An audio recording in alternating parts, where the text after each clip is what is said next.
국내 정세, 국내 정치의 눈치 같은 거를 보고 거기에 맞춰가야 된다는 그런 부담감 같은 건 이재명이 훨씬 크게 가지고 있는 건데 그러니까 불리할 수밖에 없어요. 그런 식으로 배짱을 부리고 막 뭐 니는 뭐 그래도 되나 뭐 이런 식으로 막 이렇게 나오고 막 하는 들을 필요 없어. 그만 얘기해. 다 들은 얘기야. 그런 거를 할 수 있는 처지가 아니잖아요. 애초에 우리가 트럼프랑 얘기를 하다가 이렇게 통역 마이크를 꽂고 있는데 이재명이 예의가 없어 이럴 수 있어요? 트럼프한테? 그러니까 그 호쾌함이라는 건 어디까지나 약간 강약이지. 근데 트럼프를 상대로 그럴 수 있냐? 트럼프 상대로 그럴 수 있으면 안 들리네요. 예의가 없어. 트럼프를 상대로 그럴 수 있으면 그건 진짜 굉장한 인물인데 우리 대통령님께서 그렇게까지 이제 뭐 이렇게 대단하신 분이지만 그 레벨로 대단하신 분은 아닌 것 같은 관계로.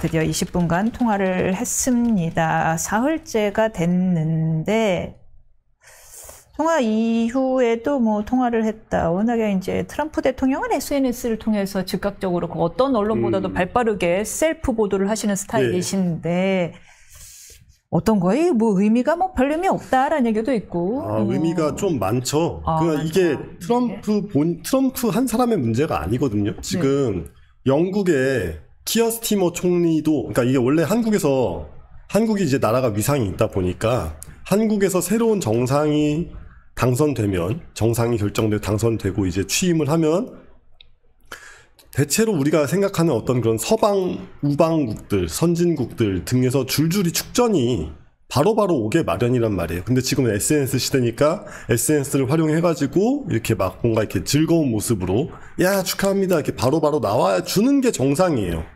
근데 아무도 그런 얘기가 없었습니다. 아무도 싸고 조용했고 심지어 영국에서는 그 키어 스티머 총리가 직접 뭘 한 것도 아니고 외무장관이 올린 트윗을 RT를 하나 했어요. 이거 뭐 약간 어떤 느낌이냐면은 여러분 저 생일이에요 막 이러고 있는데 남들은 다 그냥 막 이렇게 보고 있고 그 중에 한 명이 그래 선물 하면서 보내주는데 무슨 경품 같은 거 받은 거 이런 걸 선물로 주는 그런 느낌? 그러니까 오히려 그냥 이게 좀 표현이 그렇지만 아예 그냥 언급을 안 하면 그건 또 그냥 뭐 바쁜가 보다라고 하겠는데 외무장관이 올린 트윗을 RT해서 그걸로 땡친다? 와 이건 굉장하죠. 그러니까 모욕적일 수가 있네요. 프랑스에서는 마크롱 대통령이 여태까지도 아무 말 없어요. 마크롱도 트럼프 좀 잘생기고 좀 이렇게 젊고 뭐 여러 가지 차이가 있지만 기본적으로 관종인 관계로 뭔가 이슈가 있으면 무조건 뛰어드는 사람이란 말이에요. 이분도 그게 빠지지 않는 분인데 여태까지 아무 말 없었고 그렇죠. 미국에서 트럼프 통화가 굉장히 늦게 이루어진 것 자체도 상당히 문제적. 아니 왜냐하면 전화 통화라는 거는 어차피 일정 중에 끼워 맞추면 되는 거고 우리 쪽에서 못 맞출 이유가 없잖아요. 그러니까 우리 대통령이 이 시간대가 된다라고 얘기하면 저쪽에서도 오케이 해가지고 그냥 이렇게 하면 됩니다.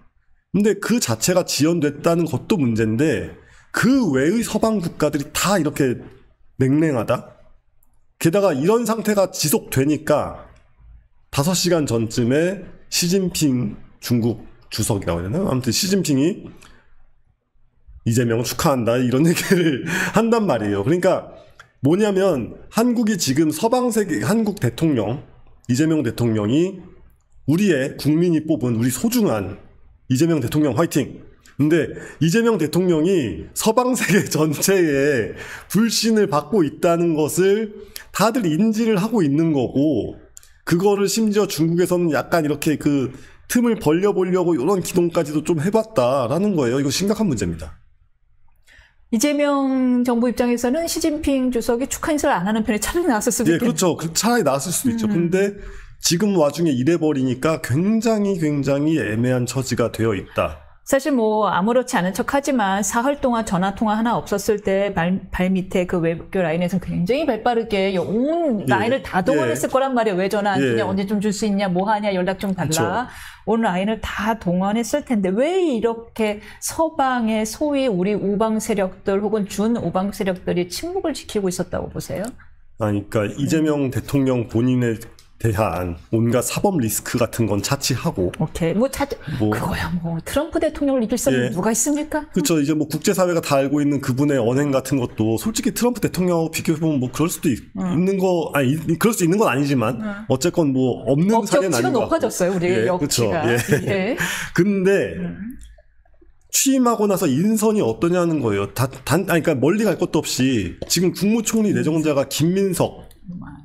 근데 뭐 정치인으로서 뭐 이렇게 여러모로 긍정적인 활동을 하셨을 수 있겠죠. 그런데 이분이 미국 문화원 점거 시위하셨던 분이죠. 그러니까 이런 식이다 보니까 이게 어차피 정치라는 게 우리가 윤석열 전 대통령의 실패를 보고 알았지 않습니까? 정치라는 건 사람을 누굴 쓰느냐로 다 결정되는 거예요. 그 외에는 아무리 미사여구를 갖다 붙여도 소용이 없고, 또 반대로 아무리 말이 험해도 고운 사람들을 갖다 쓰고 있으면 그 험한 말을 하는 게 어떤 전략적인 행보로 이해가 될 여지도 있는 거죠. 인사가 만사입니다, 정말. 근데 지금 이재명 정부의 총리부터 시작해서 서방 세계 입장에 서방 선진국, 서방 자유진영 입장에서는 우려할 만한 인물들이 계속 들어가니까 참, 예를 들면 뭐 한미동맹 관련해서 동맹파와 자주파가 있다고 대립한다고 할 때 자주파의 대표적인 인물인 이종석 국정원 쪽으로. 그렇죠. 이런 식 다 이러니까 이게 과연 한국이 우리 지금 안 그래도 지금 정말 글로벌 패싸움이 벌어질까 말까 하고 있는 상태에서 한국의 정체성에 대한 질문을 침묵으로 던지고 있다라고 생각을 해도 그러니까 너무 오버 해석일 수도 있습니다만 우리 입장에서는 그 정도 대비를 하고 대응을 해야 돼요. 그래야 한국이란 나라가 여태까지 밟아왔던 성장 공식 그리고 앞으로 기대되는 어떤 그런 미래 행보를 안정적으로 가져갈 수가 있겠죠. 그때도 한번 말씀드렸지만 한국은 아시아에서 일본과 함께 자유민주주의를 실체적으로 표방하고 있는 두 국가 중에 딱 두 각국만 자유민주주의를 표방하고 있단 말이에요. 상당히 우리는 그 부분에 되게 사실 자긍심을 갖고 있어야 되는데. 그리고 또 실제로 자긍심을 많이 느끼지 않습니까? 특히 민주당 지지자들 분들이 많이 자긍심을 느끼고 계신데 지금 이 사안에 대해서 자꾸 현실 도피를 하는 분들이 너무 많아요. 그러니까 이제 트럼프랑 늦게나마 대화가 됐는데 트럼프랑 말이 너무 잘 통했대더라 뭐 이런 식으로 하면서 20분 통하면은 10분은 통역이고. 그러니까요. 뭐 골프 얘기 한 5분 했고. 그러니까 막 이제 막 자기들끼리 짤방도 만들고 뭐 이렇게 뭐 인터넷에서 썰도 풀고 막 이러면서 뭔가 뻔법을 하려고 그러는데 지금 그럴 때가 아니라 어차피 우리가 뽑은 대통령이고 저는 안 뽑았지만 어쨌건 대한민국 국민이 뽑은 대통령이에요. 물론 과반수는 안 됐지만 아니 그냥 법적인 정통성을 가진 대통령이잖아요. 그러면은 이 대통령에 대한 국제사회의 신뢰를 어떻게 우리가 회복할 수 있을지 온 국민의 이 지혜를 모으고 의견이 잘 수렴되어 가지고 대한민국 정부가 국제사회에서 신뢰를 얻을 수 있도록 해도 모자랄 판에 그냥 무조건 잘했다 우리 대통령 만세 우리 이재명 만세 이러고만 있으면 곤란하죠. 노 의원님이 저랑 비슷한 점을 찾았어요. 뭐요? 위에 지도 교수님은 이렇게 이쁨 받는 스타일은 못 됐죠. 보니까 마음에 없는 소리는 곧 죽어도 못하는 사람들 있거든요. 저도 그래서 큰 조직에 못 있어요. 마음에 없는 소리 곧 죽어도 못하거든요. 그렇죠. 실용외교. 과연 실용예고가 될 것일까? 이것도 이제 15일에서 17일 캐나다에서 열리는 G7 정상회의를 통해서 이 대통령이 정상외교에 대비하는데 이 대통령이 그동안 실시에 감사하모니다 하면 된다. 땡큐가 없었네. 그렇죠. 땡큐가 없었네. 땡큐를 안 하는. 어떻게 실용예고 어떻게 발현될 거라고 보십니까? 이것도 마찬가지로 지금 실용외교라는 컨셉 자체가 10년 전에 레파토리고 지금은 약간 너는 누구 편이냐고 묻고 있는 이렇게 좀 되게 문학적 표현을 빌자면 뭐 개와 늑대의 시간 같은 거예요. 그러니까 지금 개와 늑대의 시간. 너는 개냐 늑대냐 계속 이걸 이제 저 멀리서 오고 있는 저 놈이 개인지 늑대인지 알 수 없어서 불안해하고 있는 그게 개와 늑대의 시간인데 지금 모두가 모두를 향해서 과연 이 나라가 우리의 적인가 동지인가 이걸 계속 막 따지고 있는 이런 식의 분위기 속에서 실용 외교 표방 같은 게 현명한 방법은 아니죠. 그렇다고 해서 무조건 친미 드라이브 막 이렇게 밀어붙여야 된다는 얘기는 아니지만 적어도 의혹을 받지 않는 어떤 스탠스를 왜냐면 지금 의혹받고 있는 상황이니까. 네, 그렇죠. 그거를 쌓아 나가는 과정을 생각을 해야지. 아, 우리는 실용 외교를 표방해서 정권이 수립됐으니까 실용 외교를 하겠습니다. 라는 식으로 될 상황이 아니에요. 지금 너무 정세가 빨리 급하게 변하고 있기 때문에. 그래서 근데 이런 의견이 있어요. 워낙에 트럼프 대통령이나 이재명 대통령이 이렇게 뭐 직설적이고 예. 저돌적이고 뭐 말씀을 하시는 데 있어서 뭐 우회로를 싫어하고 이런 부분이 비슷하기 때문에 얘기가 잘 통할 수도 있다 뭐 이런 희망도 있습니다. 근데 캐릭터 네. 물론 이제 대통령 한 사람의 캐릭터가 정상 외교에서 실제로 중요합니다. 실제로 중요한데 그것만으로 돌아갈 상황이 아니라는 그렇죠. 거죠. 그러니까 또 트럼프의 캐릭터가 그런 캐릭터라는 걸 우리가 긍정적으로 생각하면 몹시 곤란한 게 아니 단적으로 얼마 전에 지금 일론 머스크랑 싸운 거 생각해 보세요. 아, 남들이 볼 때는 둘의 캐릭터가 똑같죠. 예, 그렇죠. 그러니까 똑같으면 아주 똑같은 사람끼리 만나면 서로 너무 잘 지내거나 완전히 원수가 되거나 뭐 둘 중에 하나일 수도 있는 거고. 근데 우리가 후자를 가면 안 되는 거잖아요. 그러니까 일단은 이재명 대통령과 트럼프의 캐릭터가 똑같다고 보지도 않습니다. 저는 개인적으로는 이재명 대통령이 훨씬 더 잘 훈련된 정치인이고 트럼프 대통령은 뭐 오히려 이제 방송 예능에서 엄청난 커리어를 쌓은 전직 사업가에 가까운 인물인데 그러다 보니까 쇼에 대한 감각도 그러니까 본인이 몸에서 가지고 있는 쇼에 대한 감각은 트럼프가 진짜 월등하고요. 그리고 어쨌건 국내 정세, 국내 정치의 눈치 같은 거를 보고 거기에 맞춰가야 된다는 그런 부담감 같은 건 이재명이 훨씬 크게 가지고 있는 건데 그러니까 분리할 수밖에 없어요. 그런 식으로 배짱을 부리고 막 뭐 니는 뭐 그래도 되나 뭐 이런 식으로 막 이렇게 나오고 막 하는 들을 필요 없어. 그만 예, 얘기해. 그쵸. 다 들은 예, 얘기야. 그런 거를 할 수 있는 처지가 아니잖아요. 애초에 우리가. 아니 트럼프랑 얘기를 하다가 이렇게 통역 마이크를 꽂고 있는데 이재명이 예의가 없어 이럴 수 있어요? 트럼프한테? 그러니까 그 호쾌함이라는 건 어디까지나 약간 강약이지. 근데 트럼프를 상대로 그럴 수 있냐? 트럼프 상대로 그럴 수 있으면 안 들리네요. 예의가 없어. 트럼프를 상대로 그럴 수 있으면 그건 진짜 굉장한 인물인데 우리 대통령님께서 그렇게까지 이제 뭐 이렇게 대단하신 분이지만 그 레벨로 대단하신 분은 아닌 것 같은 관계로 또 우려되는 게 뭐냐 하면은요, 그 이화영 전 부지사의 이제 형의 대북 송금 예. 확정이 됐잖아요. 그러니까요. 예. 이제 이게 근데 유엔 제재 위반 사항인데 그러니까요. 이것이 결국에는 연루되어 있는 사람이 뭐 직접적으로 연루되어 있는 사람이 이재명 대통령이고 그렇다면은 뭐 이재명 대통령을 상대로 유엔에서 제재하지는 않겠지만 결국 이 협상에 있어서 장애물이나 감정 요소가 될 수 있을 거죠. 미국이 그 카드를 쥐고 있는 거잖아요. 그렇죠. 예. 그러니까 왜 축전이 안 날라오냐 라는 얘기를 할 때 그냥 이런 겁니다. 유엔 제재 위반과 연루돼 있는 사람이 대통령이다.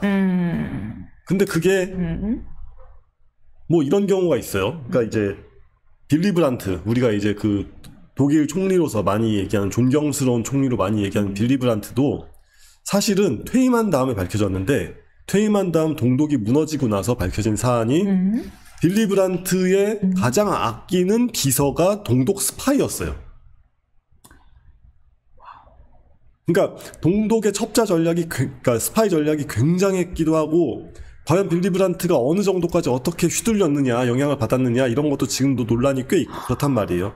근데 문제는 어쨌거나 그 당시에는 아무도 몰랐던 관계로 그냥 이렇게 쭉 왔죠. 쭉 왔는데 지금 같은 경우는 어쨌건 이화영 뭐 평화 뭐 부지사 뭐 아무튼 이화영 그 유죄 판결이 딱 나온 그 시점에 동독 스파이가 발견된 거랑 비슷한 상황이긴 해요. 그러니까 이분의 진짜 동기가 뭐냐 이거는 뭐 우리가 알 수 없죠. 이거 아직까지 정확하게 알 수 없고 본인이 뭐 실토한 것도 아니니까. 근데 그러면은 이게 다른 나라 눈에 어떻게 보일까를 여러 가지 국제사회에서 있었던 사례들을 놓고 역지사지를 좀 해봐야 됩니다. 그러니까 그렇다고 해서 빌리 브란트가 동독 간첩이라고 얘기하는 사람은 없어요. 아무도 그렇게 생각하진 않고. 일단은 그게 정설이긴 합니다. 정설이긴 해요. 근데 그렇다고 해서 빌리 브란트의 정권의 정책 등 기타 등등이 동독의 첩자의 영향을 안 받았을 수는 없잖아요. 가장 가까운 비서가 스파이니까. 이렇게 생각을 하게 되죠. 그러면은 이재명 정권에 대해서 국제사회에서 이렇게까지 시큰둥도 아니고 냉랭도 아니고 약간 이렇게 약간은 경계 같은 느낌을 하고 있는 거는 너무 자연스러운 전개여서 이거를 극복하기 위한 방안을 고민해도 모자랄 판에 그냥 뭐 실용외교를 해야지 뭐 이 발상으로는 곤란하다. 그러니까요. 그런 약점을 갖고 있는 상황에서 알다시피 트럼프는 워낙 뛰어난 사업가이기 때문에 상대의 약점을 그냥 두고 보질 않거든요. 예. 무조건 자기가 대차대조표를 그려본단 말이에요. 예. 이런 상황에서 지금 당장 관세에 대한 협정을 우리 너무 늦었어요. 사실 예. 그동안 관세에 대한 협정 다른 나라는 다 하고 있는데 우리는 못하고 있었죠. 네. 해야 되는 상황에서 과연 우리가 원하는 대로 말 그대로 실용 가능할까? 굉장히 불리한 상황에서 시작하게 되는 거 아닐까 하는 우려가 됩니다. 예, 일단은 다행이면 그러니까 불행 중 다행인 것은 트럼프 대통령이 아니나 다를까 취임 후 100일이 이제 지났나? 아무튼 뭐 이 정도 상황이 됐더니 너무 많이 물어뜯기고 힘이 빠져가지고 과연 동맹국 상대로 이런 관세 깡패 협정을 본래 자기가 얘기했던 것처럼 밀어붙일 수 있을지는 잘 모르겠어요. 이거는 이제 그냥 그 자체가 미지수가 되어 있는데 네, 많이 철회했죠. 예, 그렇죠. 많이 그 자체가 빽빽했죠. 미지수가 되어 있는데 사실 그래서 이 지점에서 아쉬워지는 거는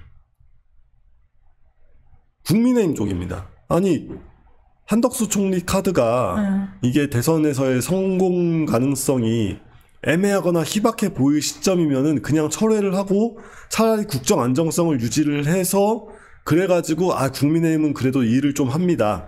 라는 거라도 지켰으면 모르겠는데 너무 어설프게 너무 많이 선거에 올인했다가 지금 가재도 있고 구럭도 있고 아무튼 다 이러고 있는 상태고 지금 두 마리 토끼를 한 마리도 못 잡았죠.